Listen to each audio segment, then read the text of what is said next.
ఓం నమో వెంకటేశాయ. కరీంనగర్లో జరిగే శ్రీవారి బ్రహ్మోత్సవాలలో 8వ వార్షికోత్సవం సందర్భంగా మనం యజ్ఞేన కల్పత అనే ఒక యాప్ గురించి తెలుసుకుంటున్నాము. ఈ యాప్ ఎలాగా అంటే మన ట్విట్టర్, ఫేస్బుక్ అయితే ఎలాగనో ఈ యాప్ కూడా అలాగనే.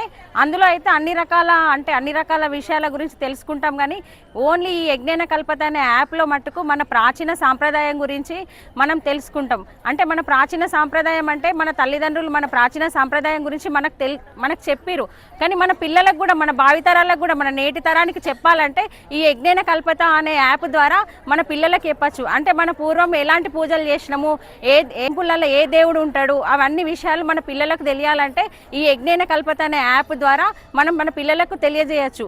అందుకే అందరూ ఈ యజ్ఞేన కల్పత అనే యాప్ను డౌన్లోడ్ చేసుకోండి. ఈ యజ్ఞేన కల్పత అనే యాప్లో ప్రాచీన టెంపుల్ల గురించే కాకుండా ప్రాచీన అంటే మన సాంప్రదాయాలు, ప్రాచీనంగా మన పండుగలు, అన్ని విషయాల గురించి యజ్ఞేన కల్పత అనే యాప్లో డౌన్లోడ్ చేయబడ్డాయి. మీరు కూడా అందరు యజ్ఞేన కల్పత అనే యాప్ను డౌన్లోడ్ చేసుకోండి. ఫస్ట్ ఒక ఎగ్జాంపుల్ తెలుసుకుందాం మనము. అంటే ఇప్పుడు పాల నుండి పెరుగు వస్తుంది, పెరుగు నుండి వెన్న నుండి నెయ్యి వస్తుంది కదా. నెయ్యి తర్వాత ఇంకా దాన్ని ఇంకా ఏం అంటే అదే లాస్ట్ కదా.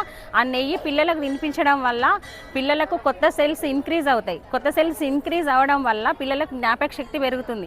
అలాంటి సూక్ష్మమైన విషయాలు కూడా యజ్ఞేన కల్పత అనే యాప్లో డౌన్లోడ్ చేయబడ్డాయి. అందరూ కూడా ఈ యజ్ఞేన కల్పత అనే యాప్ను డౌన్లోడ్ చేసుకోండి. ఇలాంటి సూక్ష్మమైన విషయాలు కూడా మనకు తెలిస్తే మన పిల్లలకు కూడా చెప్పొచ్చు ఇలాంటి విషయాలు.